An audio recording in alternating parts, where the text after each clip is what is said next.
Yo, yo. Okay, the mic is good. Oh, yo. What's happening, y'all? What's happening?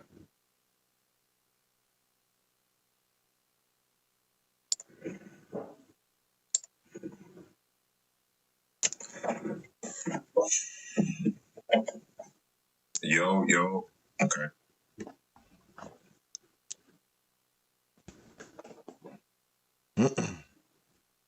Damn.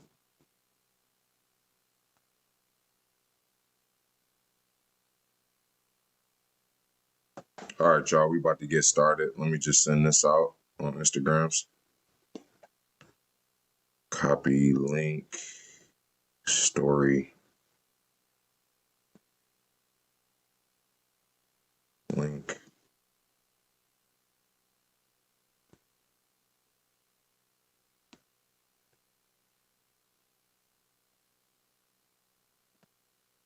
Okay, let's do right. Boom. All right, y'all. About to go live on IG, set this shit off.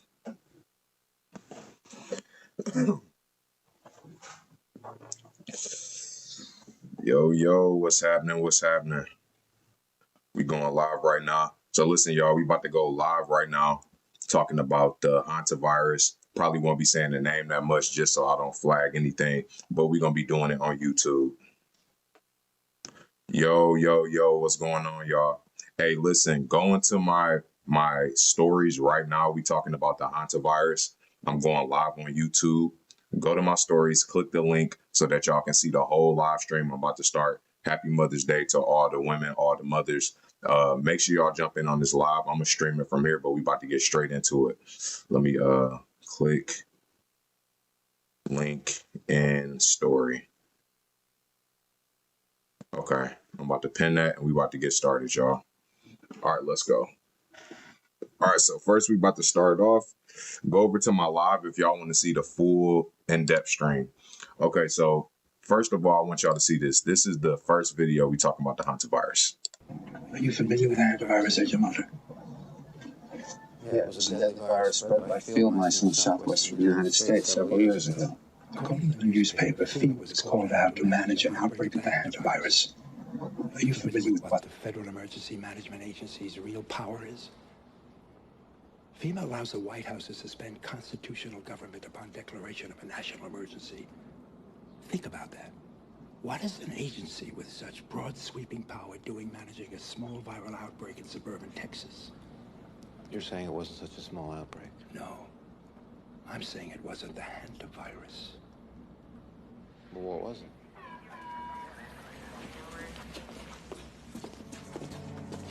What was it? When we were young men in the military.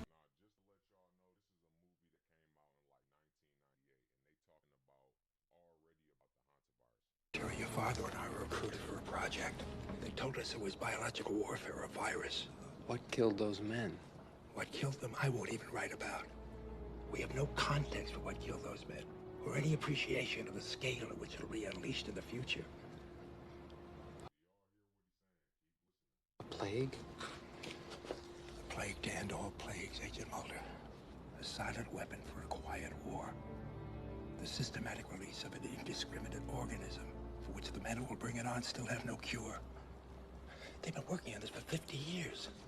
While the rest of the world have been fighting crooks and commies, these men have been secretly negotiating a planned Armageddon. Negotiating with whom? I think you know. All right, y'all. So that right there is, I mean, that's pretty crazy for them to have a movie already out, you know, talking about the Hantavirus being, you know, kind of this disease that they didn't set out, that they getting ready to have a pre-pandemic. You get what I'm saying? So that's just the first thing that I have to show y'all. So this actually came from a show called The X-Files. So I'm gonna just read y'all. This is a little synopsis of the episode, so you don't got to go back and watch the whole thing. All right, so it's season 7, episode 12. It's called Ex-Cops. In this monster of a week installment, Agent Mulder and Scully are featured in a crossover with the reality show Cops. The plot: While investigating a shape-shifting entity in Los Angeles that feeds on fear, Scully performs an autopsy on a coroner's assistant. Hantavirus Connection. Scully theorizes that the assistant is suffering from a virulent strain of Hantavirus. The assistant becomes hysterical and collapses while coughing up blood. Hold on.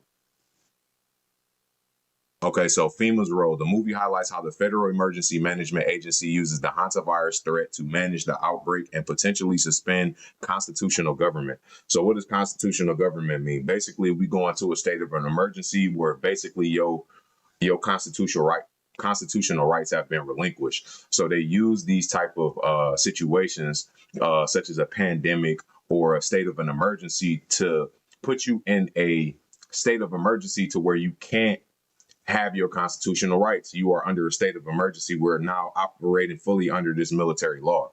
All right. So let me show y'all the next video. This is another video, a snippet from a movie called Voyage of Terror. Right. This is a movie that came out back in the 90s or whatever. Right. Just watch this.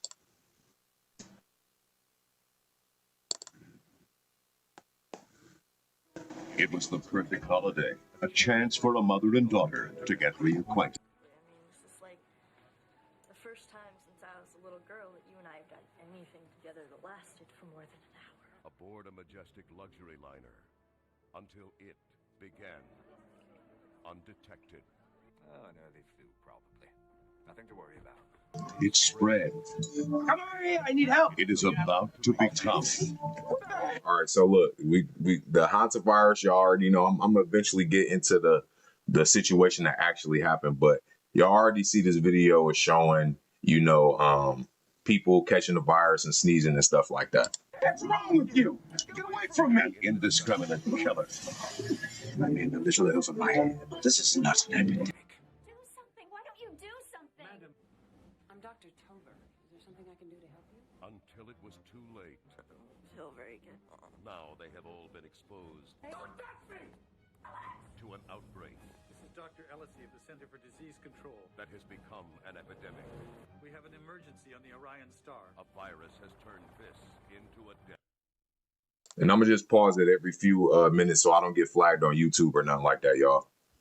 And shit. The only way you're getting This boat is in a body bag. Threat immediate and deadly. Let's get that ship quarantined. Well, luckily we have one of our own on board. My strength is in the lab. That ship is going to become a lab, Stephanie. We need you. She will have to take charge. As of now, this is my ship, and you will do exactly as I say, or I will have you locked up. Is that clear? And risk everything to save her fellow passengers. Stay scared, but stay safe. But it's not just an epidemic. National security is our top priority. It's a So what they say is not just the epidemic. They done brought national security in there off of this one little virus, right? about to become an international incident. We cannot allow that ship to reach international waters. Talk to Susan. So this went from a incident on the ship to an international incident. So even though this virus started off on a boat, it somehow made its way internationally. Just follow the script. Me and Randy have a plan to get out of here. A crisis. Come on! Where innocent victims. This is the Coast Guard. You are in violation of Quarantine quickly become catch. Everybody that's on Instagram right now, what's the deal, brother? Everybody that's on Instagram, go on my story, click on the link if y'all want to watch this on YouTube live so y'all can see the whole live stream. Peace. A medical emergency. So if they make a run for it, we sink the ship. Is that what you're saying? That threatens to bring down a president. And if public opinion could be somehow manipulated against him. We'd have ourselves a new president. Now, time is running out. There's been a mutiny on the Orion Star, and they're getting underway, sir. It's the president. I didn't even see that part, but they're talking about a new president. They also been talking about Donald Trump getting a third term as well. What do you hope to accomplish? Slow down. You're either with us or you're against us. And even she may not be able to save them Request permission to fire. from the most deadly of consequences. Fire. Because this They fire torpedoes. is a voyage of terror. Lindsay Wagner. I ain't gonna lie, just on a side note, completely irrelevant. They just showed way too much in that movie trailer. But yeah, so that's the second thing. So now, I done showed y'all 2 videos already of, predictive programming, them putting these ideas into your mind years in advance so that when it happens, it's normal. That's something that they do. So y'all might be asking, well, these are just 2 coincidental videos. How does this have to do anything? I'm about to keep showing y'all. All right. So I want y'all to remember who one of the last people who worked on the vaccines were. This guy always finds a way to manage to work his way into the medical field, even though he is a computer tech guy. How are you working on medicine and vaccines and you're in the tech industry? But I digress. When I spoke to him, I said, okay, here's some other medical innovations, including the thing called an HIV cure that can be accelerated. So, we should be more prepared both for a pandemic. I'd say that's still number one. You can worry about nuclear war. You can worry about AI. There's plenty to worry about. But overall,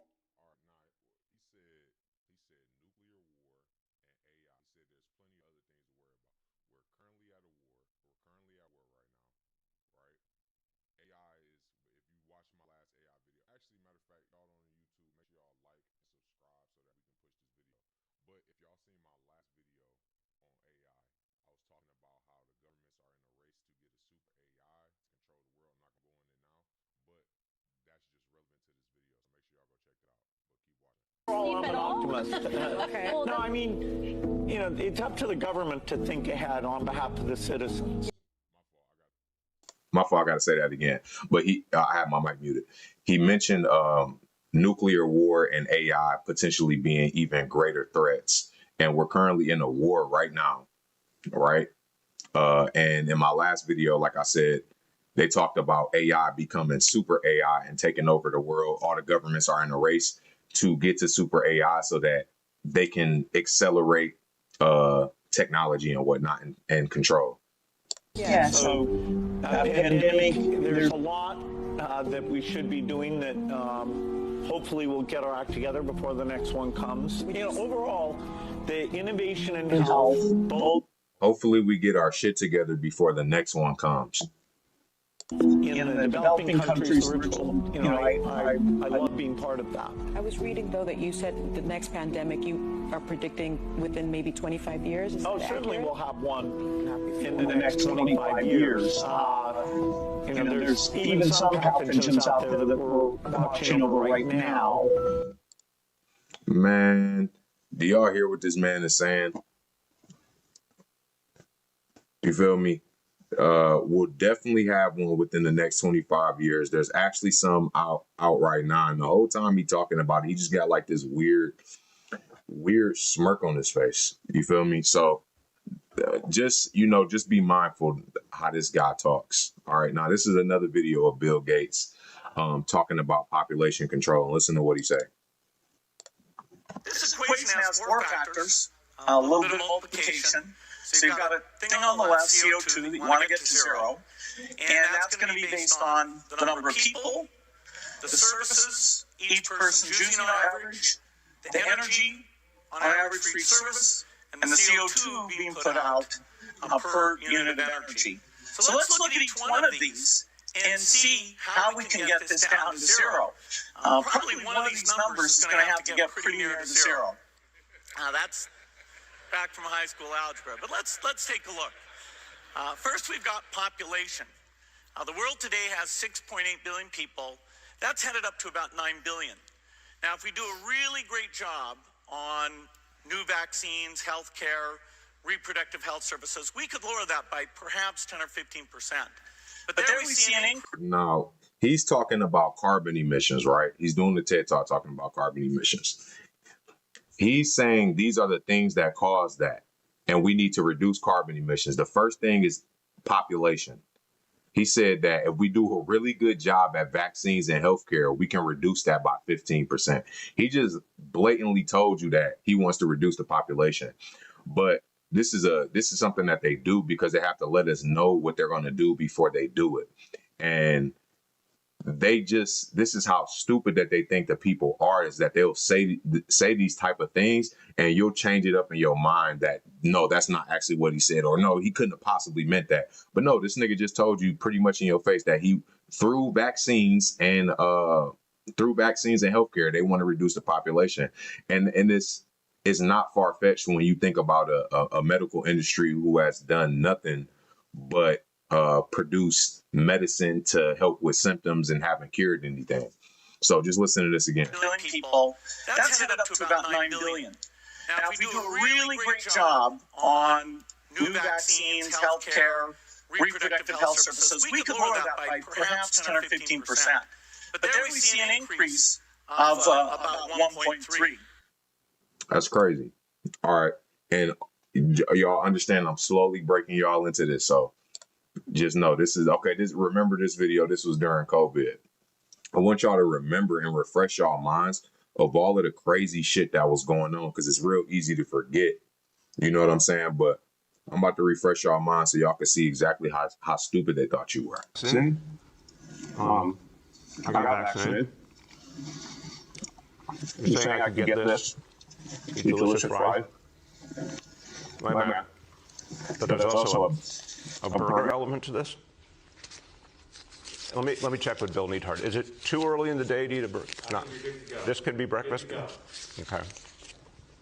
I want you to look at this and think about, again, some people love hamburgers, some don't. Really want to respect all ways of life. But if this is appealing to you, just think of this when you think of vaccination. Vaccination. I'm getting a very good feeling about vaccination right this moment. You said, yo, that like you, bro, like this shit is so cringy. It looks like it's satire. Like it's no way that y'all really was marketing the vaccine with burger and fries. Like they think niggas is so dumb that they'll give over their life for burgers and fries. Like this is how they're marketing to you to get the vaccine. We'll give you free burgers and fries just to get a vaccine. Crazy work. All right, so this is Dr. Mikulo. He's a medical doctor, and listen to what he says, what he has to say about the vaccine. Once the vaccines were released, they have a post-marketing reporting period. And in the first 90 days that Pfizer was released, they were collecting data. And there was a request, Freedom of Information request. Let us see what did Pfizer know about going out, since they were released December 10th. Moderna came out December 18th of 2020. And Pfizer said, well, we don't release the data. And then there was more pressure. Aaron Siri was the lead attorney. The lawyer for the FDA said, we don't want to see that dossier released for 55 years. And the FDA, who should be protecting the safety of Americans, when they made that move in that case, that was prima facie evidence that the FDA is intricately involved in a safety cover-up. Right. And when the dossier came out, 1,223 people had died shortly after receiving the Pfizer vaccine. The standard in any type of safety program is 5, 10, 15, no more than 50 deaths, shut it down. Something is wrong. That is an explosive number of deaths. Well over 1,200 different diseases were reported. It was called special adverse events of interest. Special adverse of interest. I can't remember the exact term he just said, but what he's talking about is these are all of the effects or the diseases that people obtained after receiving the vaccine. So to be fair, they're not saying that it necessarily came from the vaccine itself, but there is a multitude and a big, super big list of things that have came out from people getting the vaccine, all these diseases that they have. And the Hantavirus is actually listed in one of the in one of the symptoms or things that happen to them after. So just listen to what he's saying. Remind you, this is a medical doctor. The number of deaths. Well over 1,200 different diseases were reported. It's called special adverse events of interest. It's where these lipid nanoparticles went and installed and the spike protein was produced, created an array of problems. And the FDA agrees. Now, 4 broad categories of damage that these cause. One, they cause heart damage. Myocarditis, they also precipitate heart attacks and cardiovascular deaths. FDA agrees. FDA agrees they cause blood clots. All of them do. In every organ in the body, blood clots, venous and arterial. The FDA agrees they cause neurologic damage, damage in the brain. So these vaccines are causing heart damage, brain damage, and this is agreed with the FDA. Damage to the peripheral nerves. And they cause immunologic damage that relates to the blood system and bleeding and various immunologic syndromes. We have never seen a medicinal product cause this array of damage to the human body. It's extraordinary what it does because it's loaded on lipid nanoparticles, which before COVID were shown to go everywhere in the body. It was known ahead of time they were going to go to the brain, that they were going to go to the adrenal glands, the reproductive organs, the heart. It was known ahead of time it was going to go there. There's no reason to seed the human brain with a vaccine. There's no need. That's an immunologically privileged area. The vaccines from the beginning, as conceived, were a disaster. And I think I'm the only public figure in the United States, and I published this in the Hill for all the lawmakers to see in the summer before the vaccines finished their trials. And the title of my op-ed was The Great Gamble of the COVID-19 Vaccine. Wow. Because this was all seen ahead of time. The concept of using lipid nanoparticles and messenger RNA previously was for therapy, where we would want to install a normal gene or genetic code for a normal protein. That's okay. But when it was flipped around to be a vaccine, this ill-conceived notion took off and became a runaway freight train, and it's damaged the population beyond almost anything we've ever could imagine. Okay, so that's coming from a medical professional, his perspective on vaccines, and I think that y'all should take that into consideration. And you know, a lot of everything that he's saying is factual. You know, this is agreed with the FDA, who is overseeing the Food and Drug Administration, right? So now I'm about to show you guys this because you need to know who this is. So the World Health Organization, right? Who is the World Health Organization? Usually called the WHO, is a United Nations public health agency created in 1948. Its main purpose is to coordinate international health efforts between countries. Core things the WHO does: track disease outbreaks globally, publish health guidelines, coordinate pandemic responses, helps poor countries with vaccine/medicine, collect global health data, advises government on public health. Think of it like a global health coordination hub. All right, so their main thing is they're making sure that they respond to things like the pandemic. They respond to things like coronavirus. They're the World Health Organization. I'm just letting y'all know that so y'all understand who these people are. All right, I'm about to go to another picture. So I want y'all to see this. Okay, just so y'all get a clear understanding. Okay, so how would the WHO respond in a situation like COVID, so y'all kind of understand? Let me see. Okay, so they later declared COVID as a pandemic in March, declared COVID a public health emergency of international concern.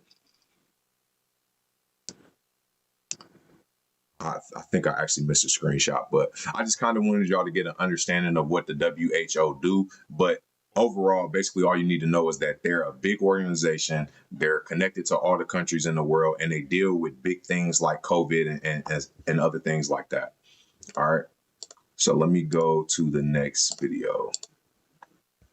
And this is their logo, if you guys never seen it before. Sure, this logo will make more sense. Okay, that's their logo right there. All right. Okay, so now this is super, super important. All right, what is this?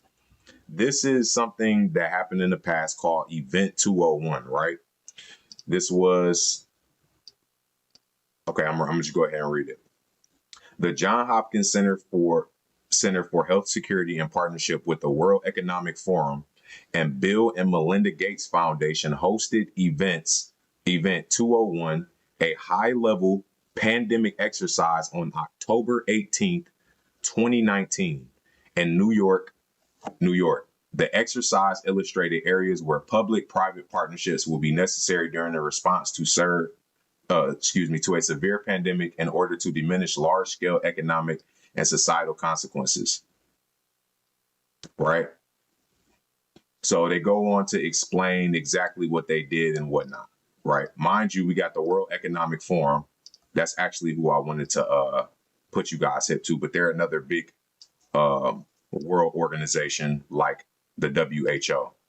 But essentially, you got Bill and Melinda Gates. I already showed you his involvement in the vaccine, and you know how he gets down. But they ran a experiment, like a pre-pandemic, a pre-pandemic, to run like a test scenario, literally weeks, like a month or two right before COVID broke out. Like, what's the irony of that? Let me go over. Hold on. So if I Google right now, when did COVID break?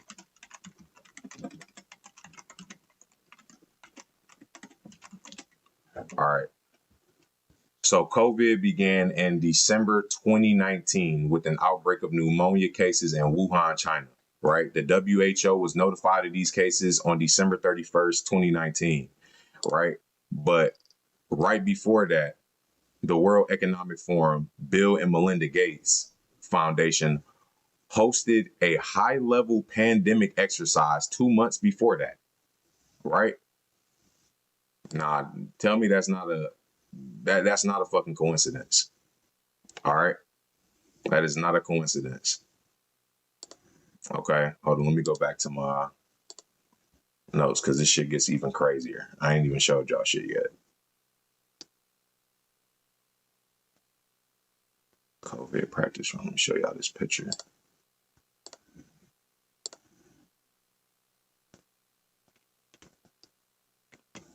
Yep, okay.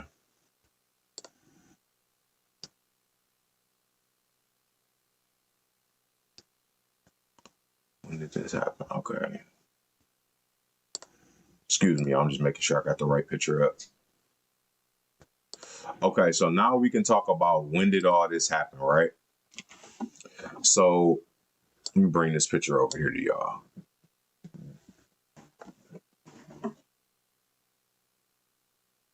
Yo, can y'all still hear me? Can y'all still hear me?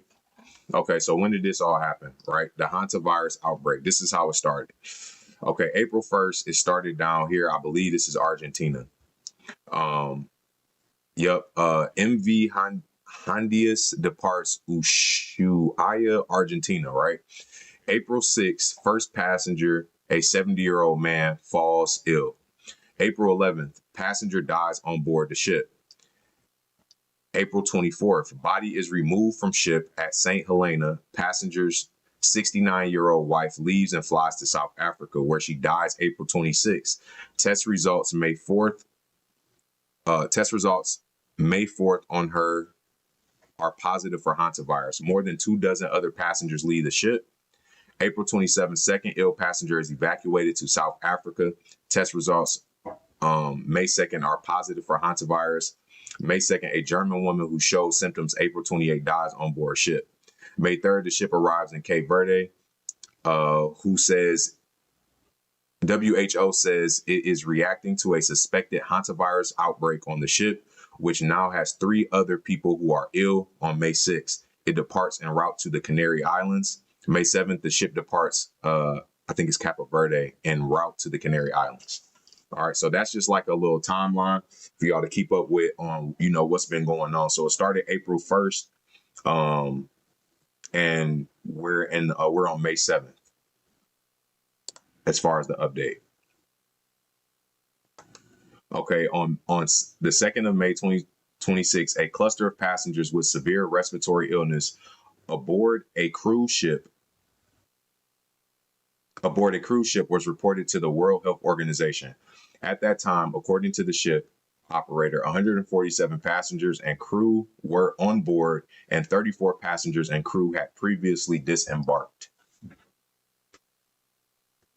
Okay, so this is I'm just giving y'all the update of what's going on with the hantavirus, because we're actually at the hantavirus part right now. Okay, let's see. Okay, so this is what the CDC is saying. CDC is responding to and the CDC is the Center for Disease Control, is responding to a deadly outbreak of Andes virus, a type of hantavirus, among passengers and crew of a cruise ship in the Atlantic Ocean. CDC is working with the United States Department and other U.S. government partners to get Americans on the ship home as quickly and as safely as possible. To date, no cases of Andes virus has been reported in the United States as a result of this outbreak. At this time, the overall risk to travelers and the American public remains extremely low. Routine travel can continue as normal. Andes virus, the type of hantavirus involved in these infections, can cause hantavirus pulmonary syndrome, a severe and potentially deadly disease that affects the lungs. Now, I'm not sure exactly what they say the mortality rate is of this disease, but I think it was something like 40 or 50%. So if you get this, you have a 40 to 50% chance of dying, supposedly. CDC is working closely with other U.S. government agencies and international partners to bring Americans on the ship home as quickly and safely as possible. CDC is providing technical assistance and guidance to other public health authorities responding to this severe outbreak. Several U.S. passengers disembarked the cruise ship before the outbreak was identified, and some have returned to the United States. So what they're saying is that there could potentially be people who was on this ship that got off while the disease was on there and made it back to the U.S. before they even knew about it. So essentially, there could be people incubating the disease in the U.S. right now, and we don't know about it. And the incubation period is 1 to 8 weeks. So you could have it and not see it for 8 weeks, right? So the CDC notified the State Health Department where these passengers live and is actively providing timely updates, resources, and guidance on how to protect these passengers and families and communities. All right. So now here's a video of what's going on in the news. Health officials around I want to give you all the story so y'all can see what they're talking about in the news. the world are racing to contain a deadly outbreak of hantavirus that's linked to this cruise ship in the Atlantic. The Dutch airline KLM says one of the ship's passengers who later died after contracting the virus boarded a flight in South Africa before the plane's crew decided she was too sick to travel. The Georgia Department of Public Health says 2 people who returned home to the state after getting off the ship are being monitored right now, and one Arizona resident who was also on board is also being watched by officials there. And according to the New York Times, California residents were on the ship as well. CNN's Randy Kay looks now at how this virus may have spread. This was an expedition boat, and many of the people on board were doing bird watching. Turns out a bird watching tour may be the source of this hantavirus outbreak.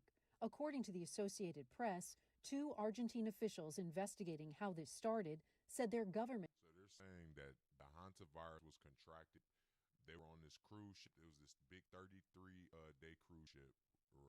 Keep in mind the number 33. The first, I actually think that I missed. Okay, I think that I actually missed the part I meant to show y'all, but I'll just go over it. The first hantavirus appeared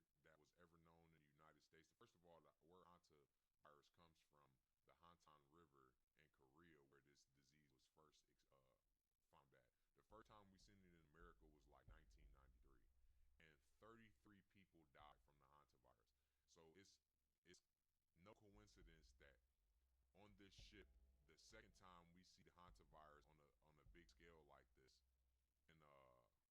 in America, that is on the 33rd on this 33-day cruise, which 33 is the highest level for masonry.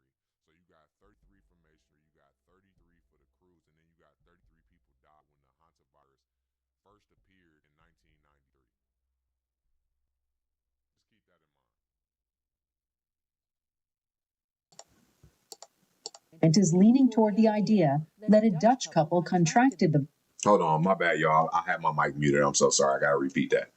So this whole thing, that basically what they're telling y'all right now is how this shit got to the point that it is.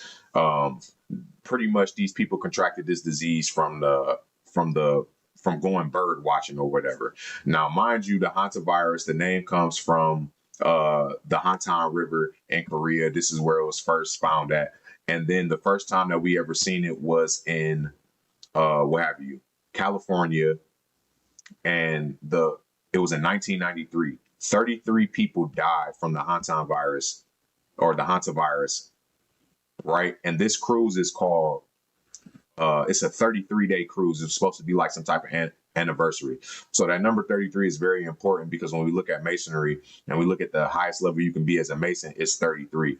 It just so happens that the first time that this virus was ever found in the U.S. or there was some type of pandemic in the U.S. was in 1993, and 33 people died. Right, so you got 33 people dying from the Hantavirus in 1993.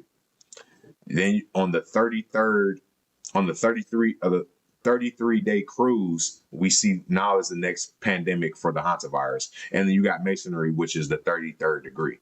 So these are like symbolic things that they do and they put into what they're doing as symbols to each other. But not only that, as a way to laugh at us for being so clueless as to what's going on. Virus while bird watching in the city of Ushuaia, Argentina, before boarding a ship.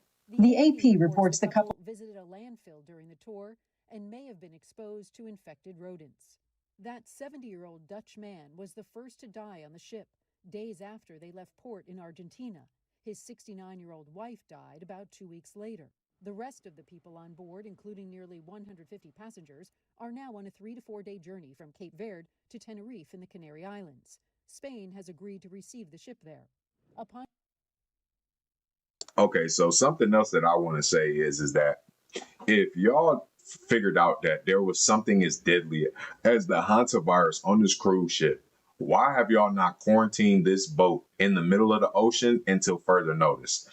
Why are y'all dropping them off at the airport? Why are y'all taking them to Spain? Why y'all need to be sitting in the middle of the ocean? Y'all need to have another boat, because my thing is if a pandemic is as serious as you say it is, if this virus is as serious as they say, why are we not taking the highest level of precaution, even if that means so much as keeping these people on this boat for I don't give a fuck if it's the next 6 months. Y'all need to keep them out there at sea, keep that shit contained on that boat. That is probably the best place that you could have a pandemic outbreak happen, is on a fucking boat, because it's in the middle of nowhere, right? We can get rid of this boat. We can put the people on another boat if we got to. We can incubate the people here, and all of the work will be done on the boat. We will bring all the medical supplies and anything that you need to this boat. Right, and keep going. On arrival, the plan is for all passengers to be taken to a nearby airport and sent back to their home countries. The 14 Spanish citizens will be examined and go directly into quarantine at a Madrid hospital. This is the country of Cape Verde in front of us, but it is forbidden. This travel vlogger on board posted on social media about the predicament they now find themselves in. Okay, this is another example of crisis actors, y'all. This guy in here is a crisis actor.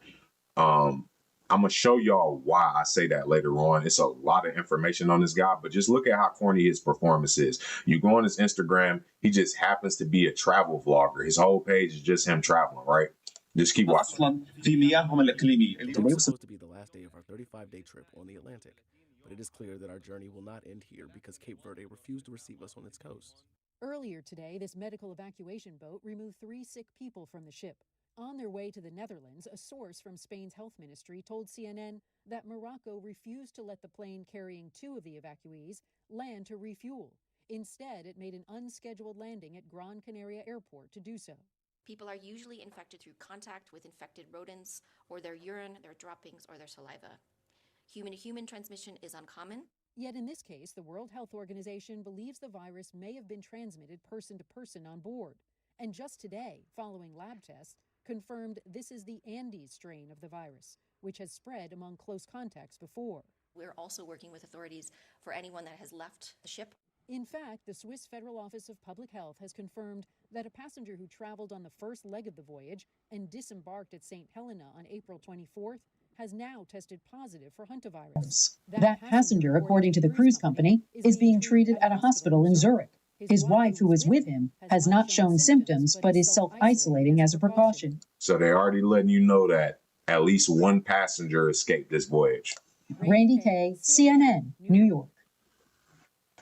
And today, a German woman who may have been exposed to the virus on board that ship was picked up by a convoy of emergency vehicles after being flown to Amsterdam. Doctors say the woman is in stable condition but remains quarantined. For more on what life is like for the 150 people still on board the infected ship, I want to bring in CNN's Melissa Bell.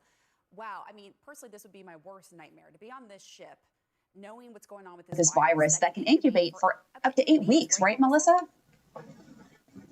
That's right. With all the confusion and uncertainty that has gone on the ship itself, you know, we've now seen the video of the initial captain's announcement that was made the day after that first patient, the Dutchman, died, explaining that he died. And that they believed that it was natural causes and so on. And it was only later, much later, that it was understood that this virus had been at play. The company that runs the ship has put out a statement explaining that it wasn't known at the time. It took them some time to figure out that this was a virus and that everyone needed to quarantine. And of course, as we just heard, people then disembarked in St. Helena. There was another disembarkation in Ascension Island. 3 more people disembarked at Cape Verde because by then we knew the virus was going around and these were suspected or confirmed cases.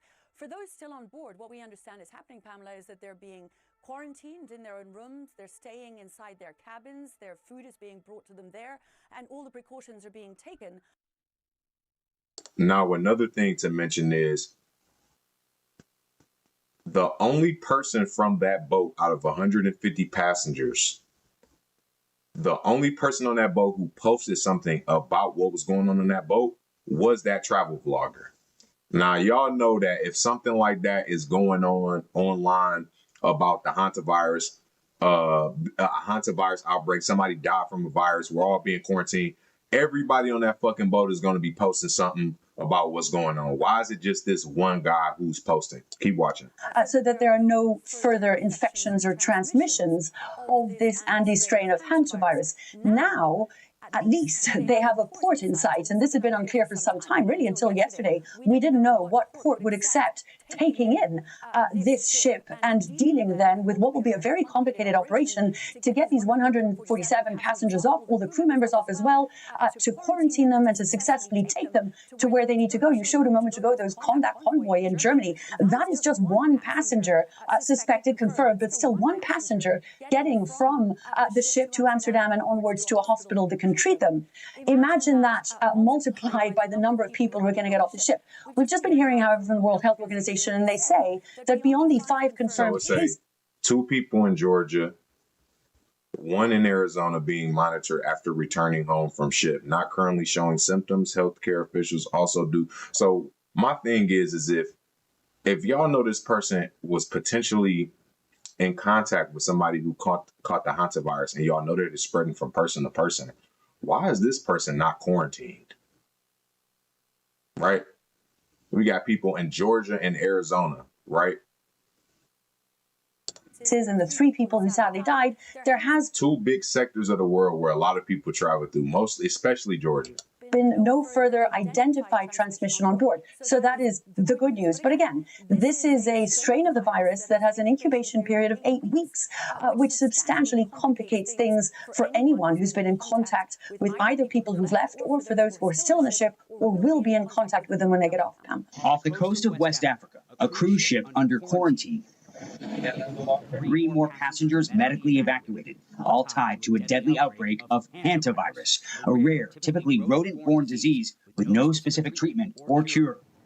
The open decks of with no specific treatment or cure. So you know what that means. Somebody's going to have to create a cure if there's an outbreak, right? The MV Hondias deserted. Dining rooms empty. Passengers told to stay in their cabins. Hi, I'm Jake, and I'm spending the next 35 days crossing the Atlantic visiting some of the most remote islands in the world. This is how the journey began for Jake Rosemarine, a Boston photographer, one of around 150 people on board. People with families. Nah, look at this dude. Look at this fake ass tearing and crying and all of this extra shit. This nigga's a crisis actor. On board. People with families, with lives, with people waiting for us at home. Health officials are now retracing the ship's route. Nigga ain't dropped one tear. Trying to figure out where and when passengers became infected. Their 35-day expedition began from the edge of Antarctica, visiting some of the most remote islands in the South Atlantic. On those islands, there are birds. Some islands have a lot of rodents, others don't. Hantavirus is usually picked up by breathing in particles from rodent droppings or urine. Symptoms often start like the flu. So what they want you to believe is that these people that were traveling on this, that were doing this 33-day cruise around the world, picked up this deadly ass virus by breathing in some shit droppings from rats on the island. Flu, but can quickly cause severe breathing problems, organ failure, and death. The incubation period, 1 to 8 weeks. Lab tests have yet to confirm it, but investigators think this may be a rare South American strain that sometimes spreads not just from a rare South American strain from rodents, but between people. Among the really close contacts, a husband and wife, people who've shared cabins, etc. This small boat medically evacuated a handful of infected passengers. Investigators say the outbreak began in early April. The first victim, a Dutch passenger, died on board April 11th. His wife died around 2 weeks later in a hospital in South Africa. A third passenger, a German national, died on board on May 2nd. A British passenger remains in intensive care. Everyone else stuck on board, undergoing medical checks. A situation Kent and Rebecca Frazier know all too well. We don't know how long you had to stay in the hostel. I met them back in 2020. They were quarantined on the Diamond Princess cruise ship off Japan.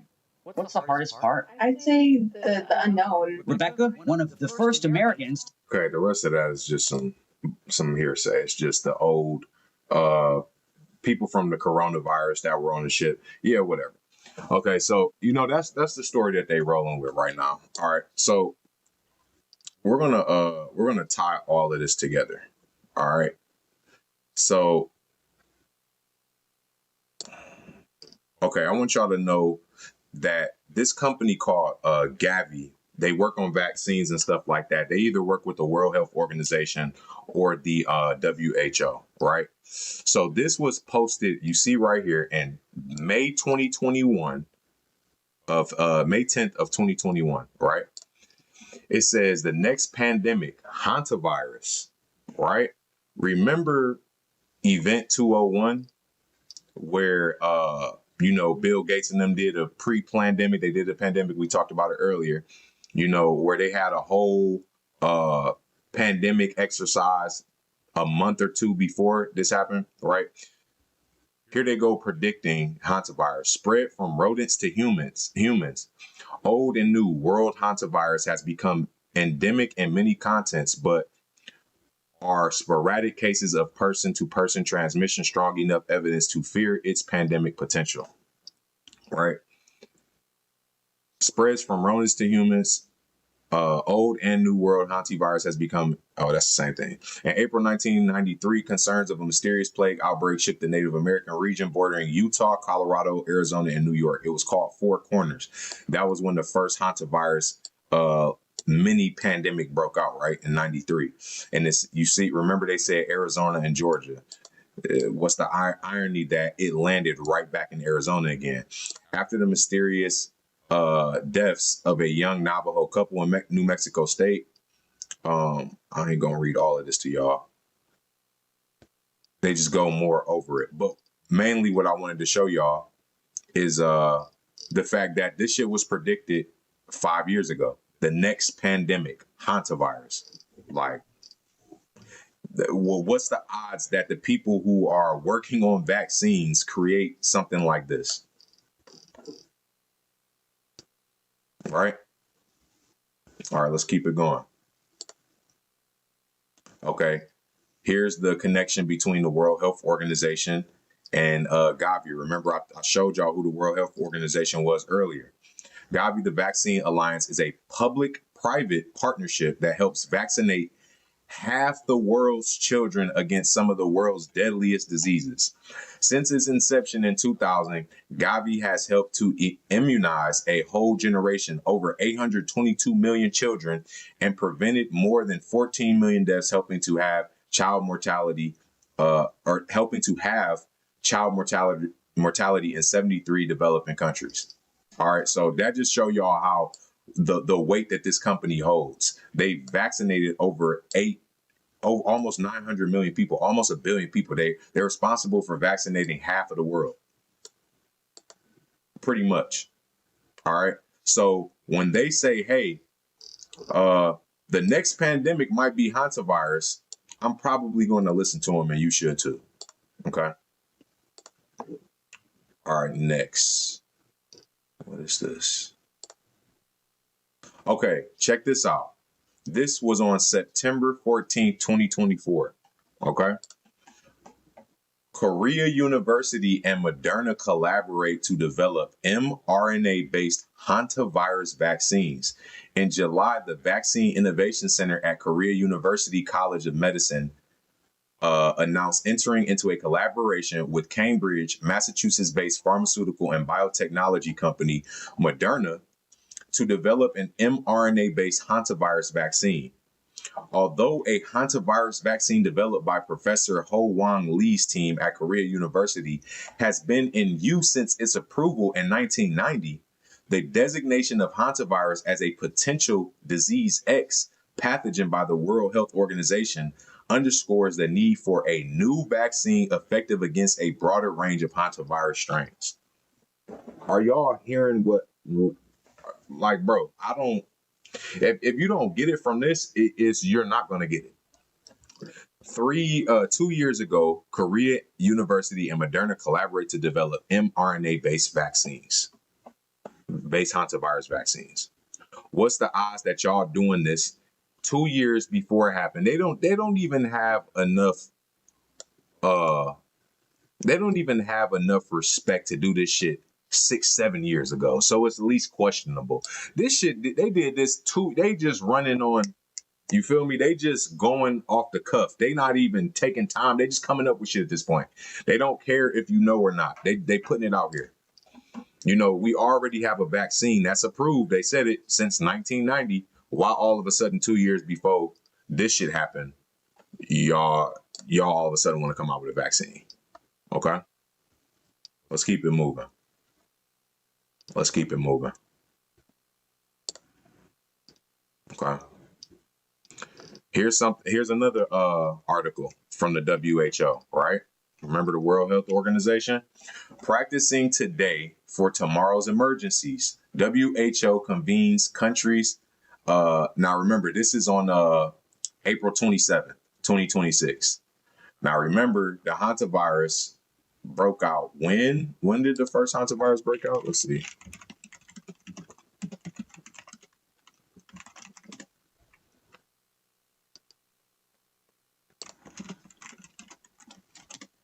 Okay.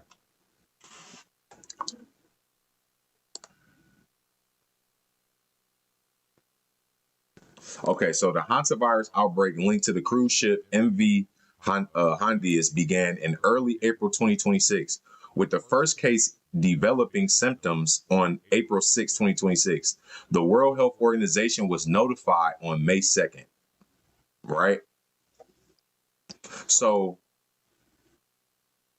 we weren't notified of this until May 2nd. But hold on, let me get to this. We weren't notified on this till May 2nd, but on April 27th, they were already practicing emergency outbreaks. The World Health Organization wrapped up Exercise Polaris 2, a 2-day high-level simulation exercise based around an outbreak of a fictional new bacterium spreading across the world, bringing together 26 countries and territories, 600 health emergency experts, and over 25 partners. The exercise, which took place on 22nd and 23rd, allowed countries to test their preparedness for pandemics and other major health emergencies, including activating their emergency workforce, structures, information flow, and coordination with each other, partners, and WHO.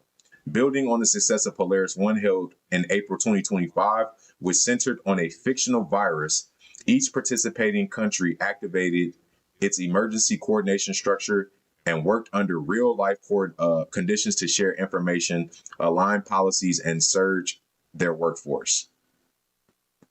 All right. So why are they running all of these simulations so conveniently around the time? You know, why are you guys working on the virus 2 years before the Hantavirus thing come out? Y'all working on vaccines. Why are y'all remaking shit that don't need to be remade? You know, why are y'all running exercises that simulate what's going on now days before it happens?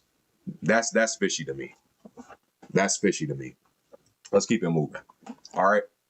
Now, you know I'm saving the best stuff for last, right? Y'all see this. What does it say? I'm about to put this on screen for y'all. This is an actual link. What do that say? I'm on x.com. This is an actual link. This is not a screenshot. What that say? 2023 coronavirus ended. 2026 Hantavirus. This was on June 11, 2022. Right? How did a nigga know? How did a nigga know? Let's go to this page. What did his page say? Reads the future. Nigga, you can't make this shit up. You can't make this shit up. Right? A nigga replies under the comments and says, hey, Grok, that 2022 post, it says, hey, can you explain how this post is possible? LOL.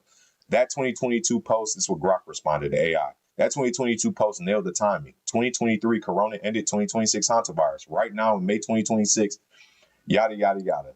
Just a spooky coincidence, not a prophecy. Hantavirus is real, but rare and not person to person in most strains. So here you have it. A nigga whose caption under his X page says reads the future, and this nigga predicts the Hantavirus in 2026. Is that a coincidence? I don't think so. I don't think so. I don't think so. Not only did the nigga predict the Hantavirus, he predicted when coronavirus was going to end. Let's keep it moving. All right. Here we go with this crisis actor, right? Now check this guy out. Oh, they got some more stuff on here. What's this? All right, here's the this Hanta story. Behind it. Okay, this is just him sobbing and shit. I already seen that video.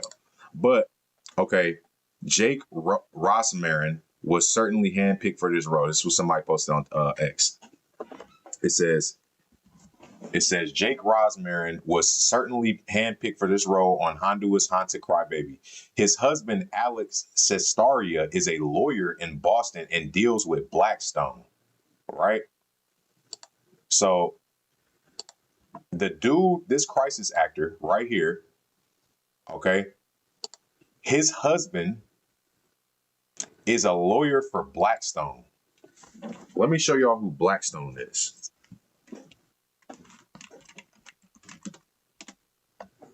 Okay.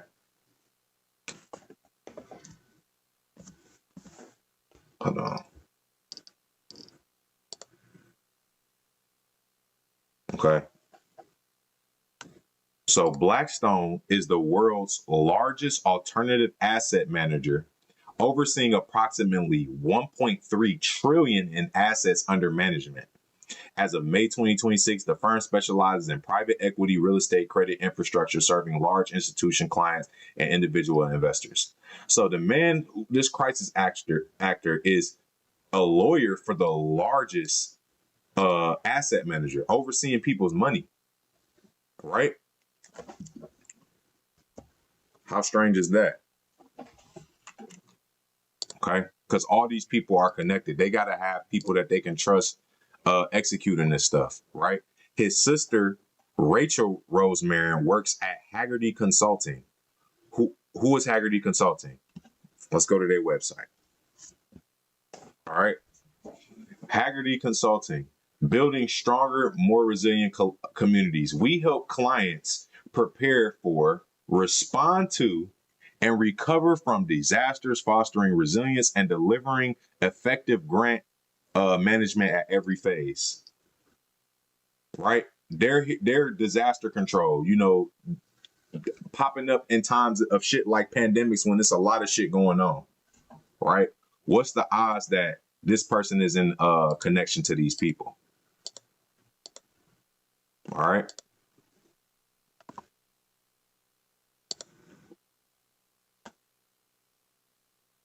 Okay. Here's a video of a guy. Well, actually, I'm not gonna show you the video, but I'm gonna read this tweet.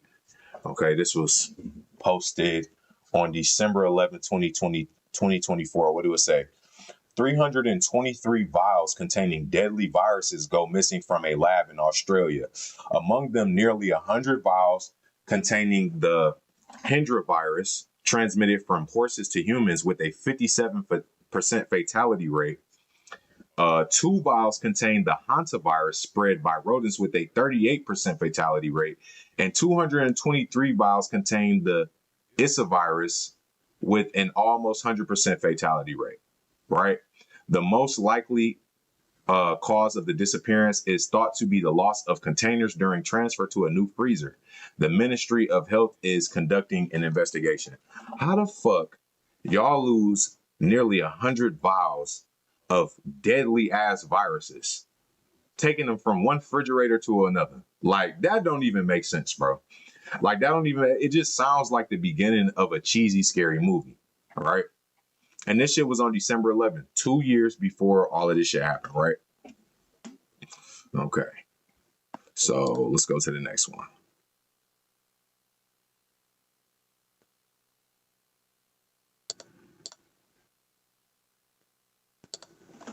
Okay. Let's keep it moving. All right.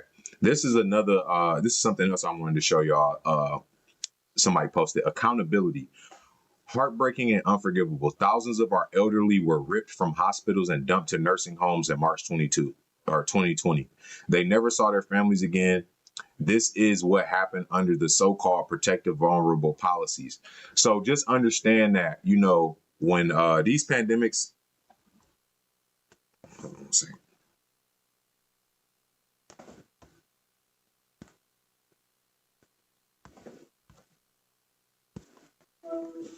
Hello. Hold on 1 second, Ma.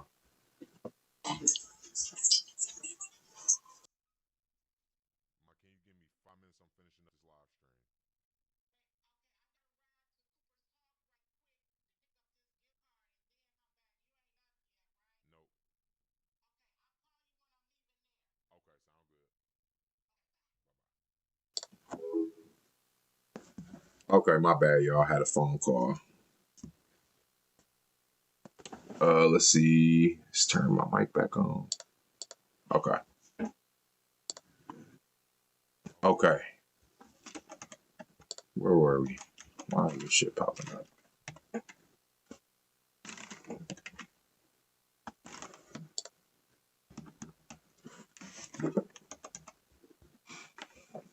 Okay, where were we at, y'all? Okay, so yeah, just to, you know, to remind y'all, you know, the shit that people have to go through when these type of things happen, like, you know, thousands of elderly people were moved out of the hospital to make room for this vaccine. Like, that's the things that they don't talk about. They don't talk about how other people are affected. They just mostly focus on the main scenario. But these are the indirect things that are happening to real people's families, like my families or your friends' families, that don't get publicized. But this is what happened. And what they're doing is they're showing a video of, you know, these are memes and fucking videos that people were making because when we are in the hospital, because they had so much fucking free time. Supposed to be in the midst of a respiratory crisis. Niggas is in like here hitting the nay-nay. It simply Niggas doesn't is in make here sense. moonwalking. So this was a very, very They bizarre shaking policy. Now, ass it's not like, clear this who nigga's directed the dying out here right protocols now. for the And this is what care y'all or the doing. end of life And no offense to the people in the video, because they work heavy hours and shit, and in the hospitals and whatnot. So they just having fun. They're like, shit, we ain't got nothing to do at work. But that's not the point. The point is that this was a trend on TikTok because it was so prevalent of how many people have been missing in the hospital. All right. Okay. So here's another tweet. Somebody says, the Hantavirus is straight up magical, folks. 1 minute it's on a cruise ship off Cape Verde, chugging towards the Canary Islands, and then next, poof, 2 suspected cases suddenly appear in Singapore. Must be the world's fastest rodent to plane transmission ever, or maybe the virus just hitched a first class ride with passengers who literally just got off the boat. Totally organic, 0 questions, nothing to see here. All right, so let's check this out. Singapore with 2 breaking news. Hantavirus has reached Singapore with 2 people suspected of having the deadly disease currently isolated while being tested by doctors. We'll bring you breaking news. Hantavirus has reached. So, y'all can go look on the map yourselves and see how far Cape Verde is from Singapore. But, why is this disease popping up all the way in Singapore already? How's this happening? Okay, we got a few more slides left, y'all, and then we done. Okay, let's see.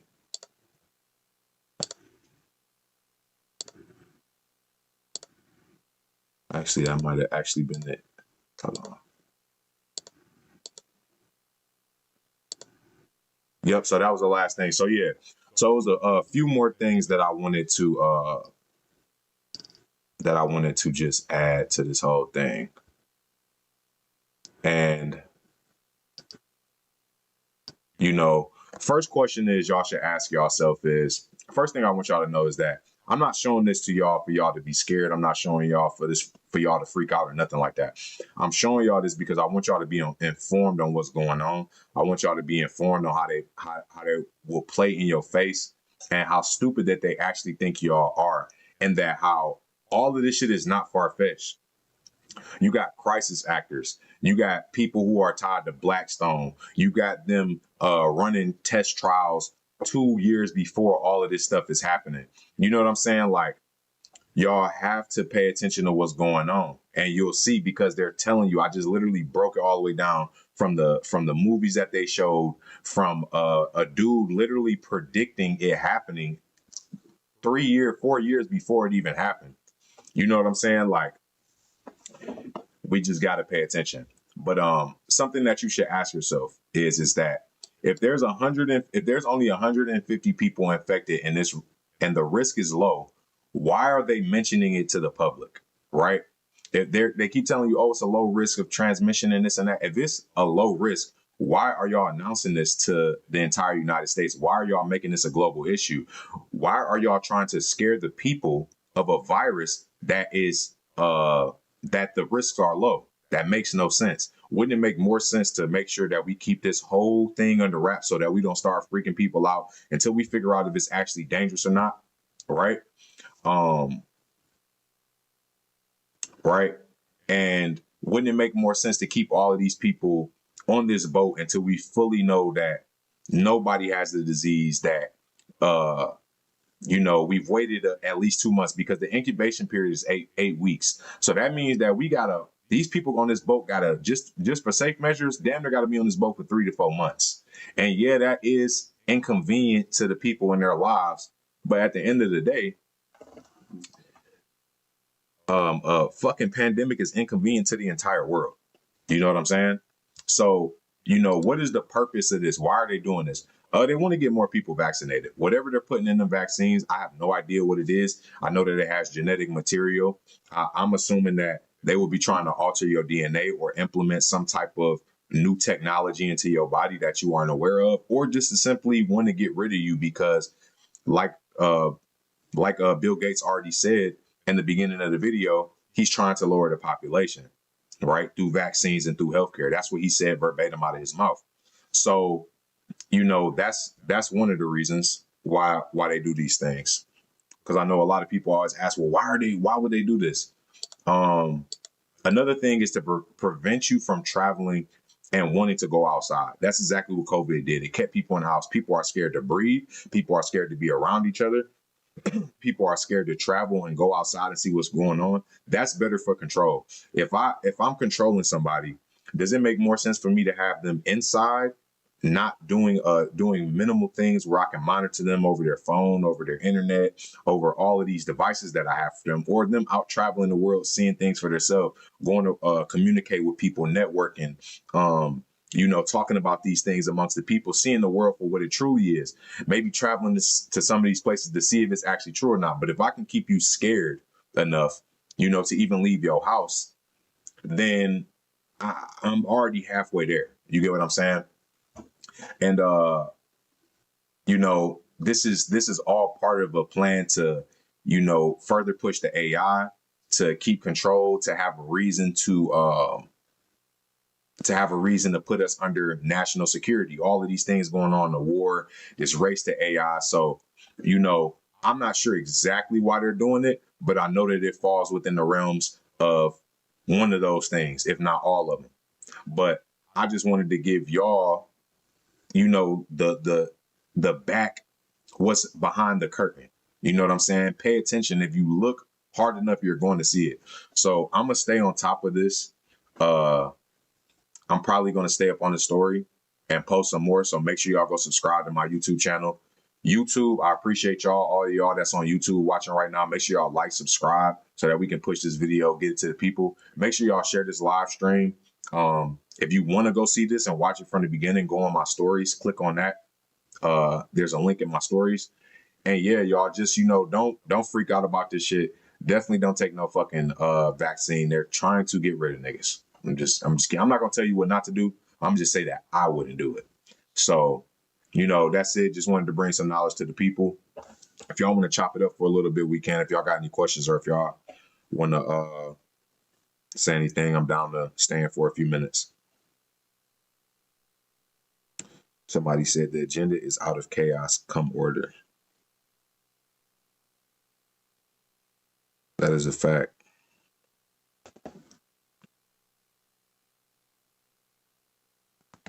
Yeah, man, this shit it's insane. It's literally insane. But all right, y'all, I will be tapping in with y'all. I appreciate everybody for joining. Make sure y'all go head over to the YouTube, join the broadcast channel, and I'm going to tap in with y'all later. Love. Peace.